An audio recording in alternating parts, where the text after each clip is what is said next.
네, 감사합니다. 우리 이 시간 또 말씀을 한번 먼저 나누고 찬양대에 찬양 드리는 순서 갖겠습니다. 베드로전서 4장 7절에서 11절까지의 말씀 다 같이 한번 읽겠습니다. 시작. 만물의 마지막이 가까이 왔으니 그러므로 너희는 정신을 차리고 근신하여 기도하라. 무엇보다도 뜨겁게 서로 사랑할지니 사랑은 허다한 죄를 덮느니라. 서로 대접하기를 원망 없이 하고 각각 은사를 받은 대로 하나님의 여러 가지 은혜를 맡은 선한 청지기 같이 서로 봉사하라. 만일 누가 말하려면 하나님의 말씀을 하는 것 같이 하고 누가 봉사하려면 하나님이 공급하시는 힘으로 하는 것 같이 하라. 이는 범사에 예수 그리스도로 말미암아 하나님이 영광을 받으시게 하려 함이니 그에게 영광과 권능이 세세에 무궁하도록 있느니라. 아멘. 오늘 설교 제목은 청지기라 하는 제목으로 제가 잠깐 말씀을 드리겠습니다. 오늘 다니엘 새시대교회가 오시니까 이제 제가 설교를 안 해도 되는가 보다 했는데 저보고 설교를 또 하라고 그래서 우리 담임 목사님이 하셔야 되는 거나 우리 손봉호 장로님이 하셔야 되는데 저보고 하라고 그래서 이 머리가 오늘 더 빠졌습니다. 청지기라는 제목으로 말씀인데 오늘 베드로 전서 4장 7절 이하의 말씀 참 제가 매우 좋아하는 말씀 중에 하나입니다. 여기 보면 만물의 마지막이 가까웠으니 하는 말이 나와요. 만물의 마지막이 가까웠으니 이게 무슨 뜻인가 하면 만물의 마지막이 가까웠다는 것은 종말의 시간을 의미합니다. 종말의 때가 왔다 하는 뜻이에요. 근데 이 종말이라는 것은 시간적 개념이 아닙니다. 시간이 예전에 베드로 사도가 글을 썼을 때 예부터 지금 전번 종말의 때가 가까워지는 거냐? 지금 이 시간이 그것이 아니라 그 당시에도 종말이고 지금도 종말입니다. 시간적 개념이 아니고 사건적 개념이다. 이렇게 이해를 하세요. 시간적 개념이 아니라 하나님께서 온 인류를 심판하는 한 가지 사건만 남았다 하는 뜻이 바로 만물의 마지막이라는 뜻입니다. 과거 베드로 사도께서 살았던 시대나 지금 우리가 살고 있는 지금 이 시대도 모두 종말의 때를 살아가고 있습니다. 하나님께서 이 세상을 심판하시고 마지막 심판하시고 세상을 다시 창조하시는 그 시간 때는 종말의 때는 하늘의 천사들도 모르고 아들도 모르고 오직 하나님만 아신다고 기록되어 있습니다. 마태복음 24장 36절에 보면 그러나 그 날과 그때는 아무도 모르나니 하늘의 천사들도 아들도 모르고 오직 아버지만 아시느니라. 오늘 예배 드리는 이 순간에도 하나님이 부르실 수 있어요. 이러므로 너희도 준비하고 있으라. 생각하지 않은 때 인자가 오리라 하는 말씀. 그러니까 우리는 항상 우리 살아가는 삶의 여정 가운데서 언제든지 하나님의 마지막 심판이 행해질 수가 있다는 그런 생각을 하면서 살아가야 되는 겁니다. 어떤 자세로 살아가야 하나? 이렇게 종말의 때를 앞에 두고 있는 마지막 심판날을 바라보고 있는 우리들은 어떤 자세로 살아가야 하는 일을 베드로 사도께서 잘 말씀해 주고 계십니다. 7절에 보면 이렇게 기록합니다.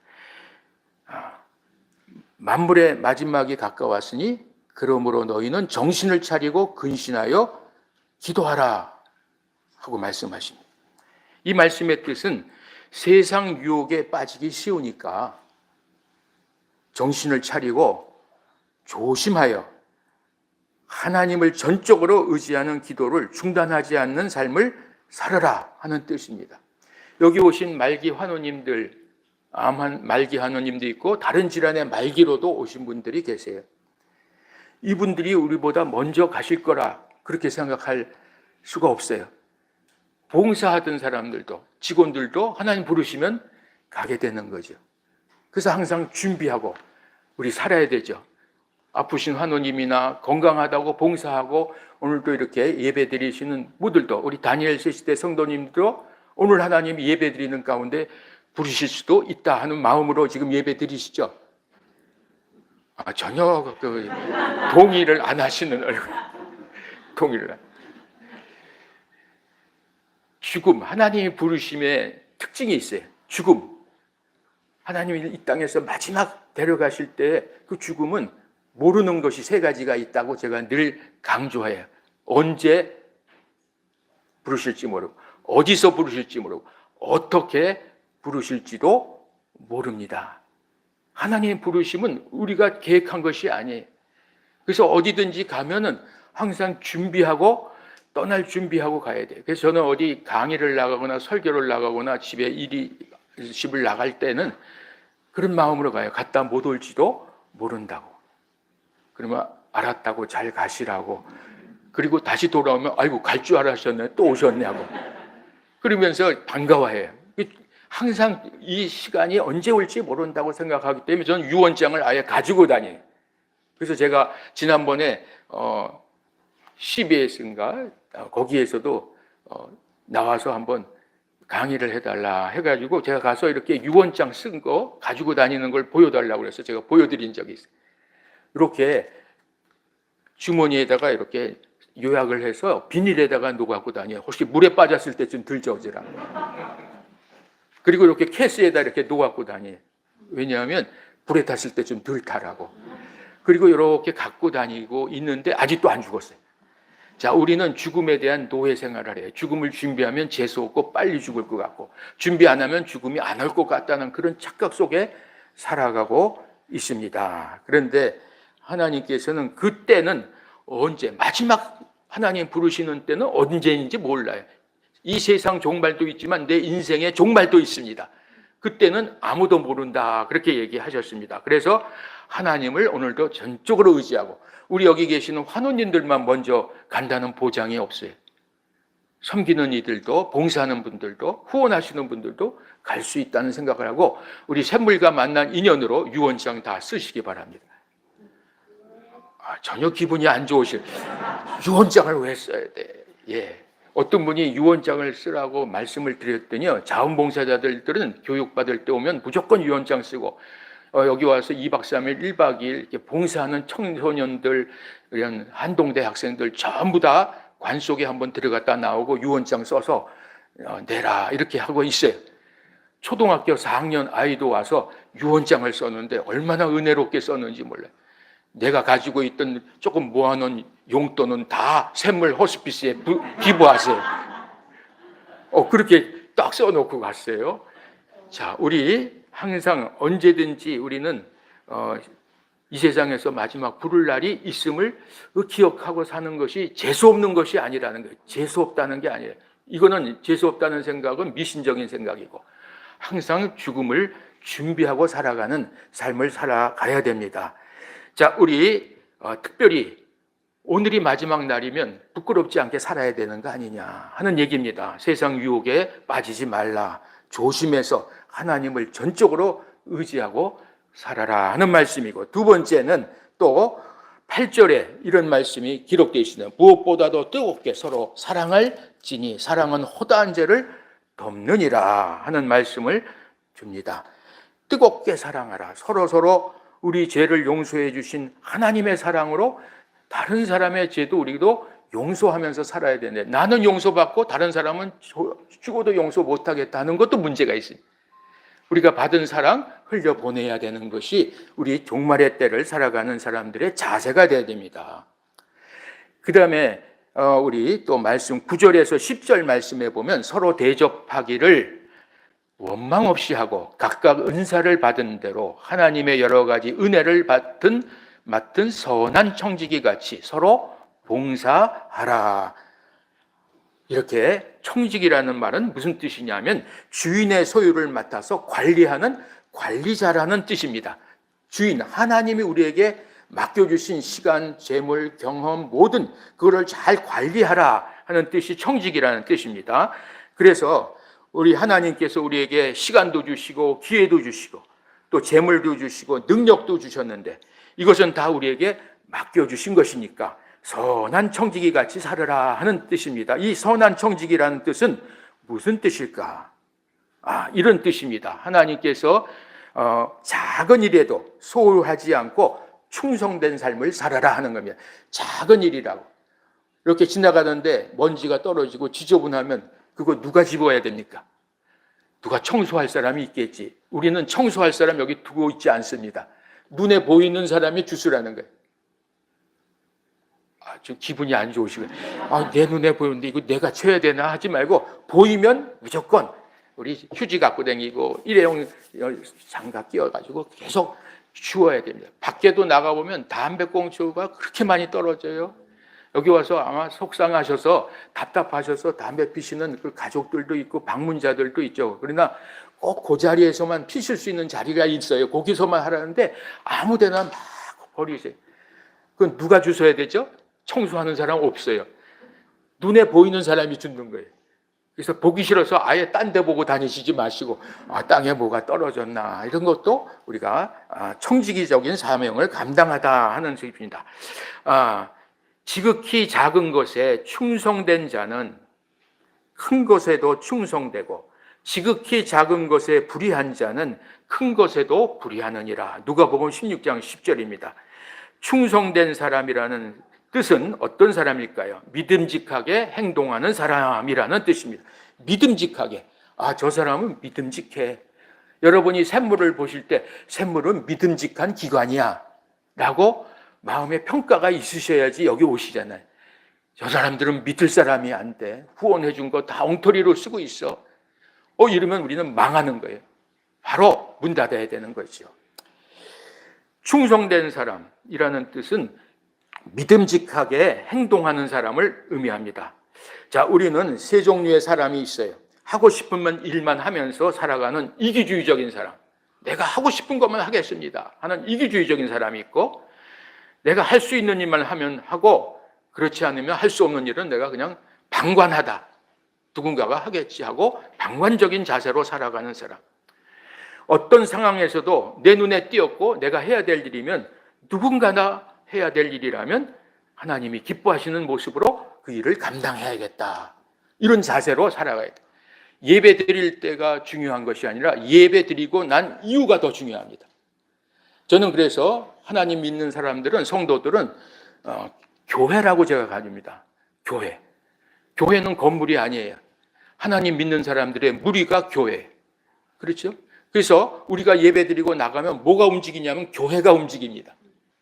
움직이는 교회, 무빙 처치라고 제가 그런 교회를 하나 제가 섬긴 적이 있어요. 우리는 교회가 예배당 안에서의 교회만이 아니라 예배 끝나면 바로 나와서 움직이는 삶의 현장이 다 우리의 교회다. 이렇게 생각해요. 삶의 예배를 드려야 된다라고 얘기를 합니다. 그래서 어떤 상황에서도 누군가는 해야 할 일이라면 내 눈에 띄었으면 내가 해야겠다 라고 하면서 살아가는 우리 모든 성도님들 되시고요. 우리 환우님과 가족들도 같은 병실에서, 거기도 예배 드리는 예배 공간이니까 거기도 교회입니다. 옆에서 다른 환우님들이 힘들어하고 믿음이 없으면 누워서 나는 예수님 믿고 편안한데 전도를 하세요.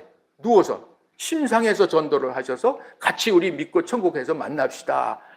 이렇게 믿음으로 자꾸만 살아가시는 환우님들을 보면 참 저희가 도전받지 않습니까? 그렇죠? 그래서 오늘 우리는 무빙 처치, 움직이는 교회다. 내가 움직이면 교회가 움직이고 하나님이 움직입니다. 성전은 예배당 건물이 아니라 하나님 믿는 사람들의 무리가 바로 성전이라는 그 개념을 가지고 살아야 돼요. 그래서 우리나라가 예배는 잘 드리는데 예배 딱 끝나자마자 밖에 나오면은 막 자동차 서로들 빼날려고 지저분하고 뭐 빵빵거리고 다 그렇게 해요. 예배 드리는 그 순간만이 중요한 것 같은데 사실은 예배 드리는 그 예배당 밖에서도 더 많은 삶을 살아가니까 거기서부터 하나님 앞에 청지기적인 삶을 살아가야 되겠습니다. 선한 청지기는 어떤 사람입니까? 다른 사람과 비교하지 않습니다. 저 사람들하고 나하고 자꾸만 비교하지 않아요. 모든 사람이 중요해요. 우리 샘물은 200명의 스태프들이 있습니다. 그리고 자원봉사자들이 2만여 명이 봉사를 교육을 받고 수시로 움직입니다.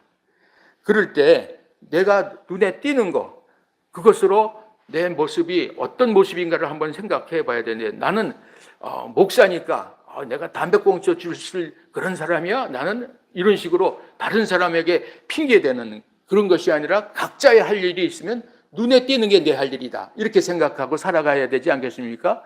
우리 샘물의 공동체가 7,500평입니다. 7,500평이고 저 위에 자연장지가 3,000평이 있어요. 그러니까 땅이 얼마나 넓은지 몰라요. 그런데 휴지 갖다 버리고 담배꽁초 갖다 버리고 화장실에다 지저분하게 다 어렵게 해놓고, 이거 누가 치웁니까? 그거 치우는 사람 없습니다. 그냥 눈에 보이는 사람이 치워야 돼. 혹시 여러분 오늘 화장실 쓰시거나 나가다가 눈에 띄는 게 있으면 주워야 되겠죠? 이건 누가 할 일이니까 난 안 주워도 되지? 그런 생각하지 않고 우리는 서로 유기적으로 움직여야 됩니다. 우리 몸의 오장육부에 그러한 역할이, 장부의 역할이 다 다릅니다. 그렇지만 그 역할이 다 달라도 한 몸을 위해서 다 함께 협력하는 거 아니겠습니까? 우리 하나님의 그 역사를 이루어가는데 우리는 다 지체가 되지만 다 같이 힘을 모아서 해 나가야 된다는 것입니다.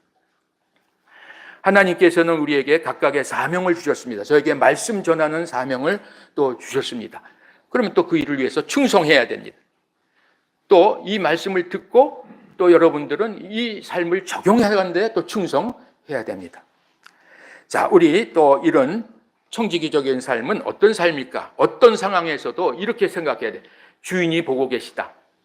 하나님이 보고 계심을 믿고 하나님 의지하고 그 말씀에 순종해야겠다. 하나님이 주인이시니까, 우린 청지기니까 하나님의 뜻대로 움직여야겠다 하는 것입니다.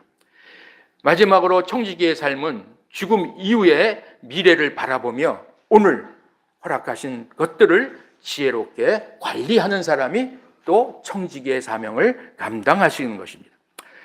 지혜로운 청지기의 특징을 제가 공부를 했던 신학교에, 합동신학교에 박윤선 목사님에게 제가 배웠습니다. 마지막 박윤선 목사님 떠나시기 전에 마지막 세대였습니다, 제가. 그때 합동신학교를 갔더니 이렇게 글을 하나 써놨어요. 죽도록 공부하고 싱싱하도록 기도하라. 아니, 난 신학교 공부하고 이제 나가서 호스피스 사역도 좀 하려고 했더니 공부하는 게 사명이야. 지금 죽도록 공부하고 기도해. 싱싱하도록. 낙심하지 말고 이렇게 기도를 하라고 가르쳐 줬습니다. 그러면서 하나 써놨습니다. 크게. 지사충성. 죽기까지 사명에 충성해라. 공부할 때는 공부하는 게 사명이야. 졸업하고 이제 목사가 된다면 그 섬기는 그곳에가 그 죽기까지 충성해야 되는 거예요. 지사충성이라고 글을 써놓으셨습니다. 제가 그래서 그 마지막 떠나셨을 때 제가 학생 책임 회장을 했어요. 맡았어요. 그래서 그 장례하는 걸 다 도왔어요. 그럴 때 그 제자들이 큰 교회를 섬기는 제자들이 많이 목사님들이 와서 그렇게 그리워하고 천국에서 우리 뵙겠습니다는 소망을 갖고 마무리를 해주는 그런 모습을 보면서 참 귀하다 하는 생각을 하고, 내가 떠났을 때도 저렇게 평가를 받을까 하는 생각을 하면서 지금 살아가고 있습니다. 지혜로운 청지기, 침묵정진을 가르쳤습니다. 침묵정진은 묵묵히 말하지 말고 묵묵히 하나님만 바라보고 사명 감당해. 누가 알아주든 안 알아주든 상관없어. 입 다물고 충성해라 하는, 정진해라 하는 뜻입니다. 또 하나는 이런 말씀도 가르쳤습니다. 신행일치. 믿는 것과 행동이 일치돼야 돼. 그래야 목사들이 목사가 안 된다. 목사가 강단에서는 그렇게 떠들고 나가는데 강단 내려오면서부터는 엉터리로 살아. 그럼 누가 예수님 믿겠냐? 다 이율배반적인 행동하지 않겠느냐? 어떤 목사님이 강단에서 멋있게 예배를 드리고 설교를 하고 이제 예배 드렸어요. 그런데 사모님이 내려가지 하는 사이에 그냥 올라오셨어요. 여보, 강단에서 내려오지 말고 여기서 살림 차립시다. 그 말의 의미는 뭐예요? 강단에서는 뻑적지근하게 멋있는 말 전하는데 내려오는 순간 엉터리에 삶으로 가르쳐야지 입으로 가르치냐? 오늘 우리가 교회가 왜 욕을 얻어먹을까? 믿는 사람들이면 아유 기가 막혀요. 그냥 그동안 교회에서 많이 봤어요. 입으로만 하고 삶으로 가르치지 않습니다. 신행일치, 행동과 신앙이 일치돼야 된다. 삶으로 가르친 것만 배웁니다. 그리고 마지막으로는 기도일관이라는 뜻은 하나님 은혜 아니면 아무것도 할 수 없습니다. 요 네 가지를 제가 늘 묵상해요. 지사충성, 침묵정진, 억울해도 참아, 신행일치, 기도일관. 그것이 바로 선한 청지기의 삶을 살아가는 비결이다. 오늘 다니엘 세시대교회 성도님들 또 그런 은혜를 누리시기 바랍니다. 왜 코로나 때 이 마스크가 쓰게끔 했냐 했더니 입 벌리지 말고 침묵 정진해라 라고 코로나를 주시지 않았는가 그렇게 설명하시는 분도 있어요. 말은 잘하는데 행동은 엉터리야. 그런 평가 받으면 샘물은 그것으로 문 닫습니다. 왜? 소문이 SNS에 얼마나 많이 터지는지 말해. SNS에 우리가 조금 부정적인 이야기가 나오면 긴장해요. 우리가 정말 뭘 잘못했는가. 전화 한마디라도 잘 받아야 되는데 딱딱거리고 이거 아니면 안 됩니다 하고 일어나지도 않은 일을 미리 다 그냥 이야기를 함으로 해서 오시는 분이 기가 막혀서 여기 오면 안 되겠네요. 상대방을 봐가면서 상황을 봐가면서 판단해야 되는데 자기 입장에서만 섬기고 있습니다. 전화 하나도 잘 받아야 됩니다. 전화 하나로 한 생명을 놓칠 수 있습니다. 샘물 호스피스 선교, 사랑과 믿음과 소망, 사랑으로 이렇게 섬기는 샘물 호스피스, 사랑을 나누는 샘물 호스피스. 이렇게 해놓고 대화해 보니까 엉터리야. 입으로만 하지 말자는 거예요. 행동으로 옮겨야 됩니다. 그래서 오늘 우리 다니엘 세시대 교회도 샘물이 만약에 입으로만 하는 샘물이었으면 오늘 안 오셨을 거예요. 1년에 2번 올 이유가 하나도 없죠. 앞으로 그렇게 살도록 더 기도해 주시고 샘물이 변함없이 선한 청지기 같이 살아가기를 주의 이름으로 축원합니다. 기도드리겠습니다. 하나님 아버지, 오늘 이렇게 귀한 다니엘 세대교회 성도님들과 함께 은혜를 나눌 수 있도록 허락해 주셔서 감사합니다. 이 예배를 통해서 우리의 삶이 변화되고 우리의 삶의 예배가 아름답게 이루어질 수 있도록 주여 도와주시옵소서. 예수님의 이름으로 기도드리옵나이다. 아멘.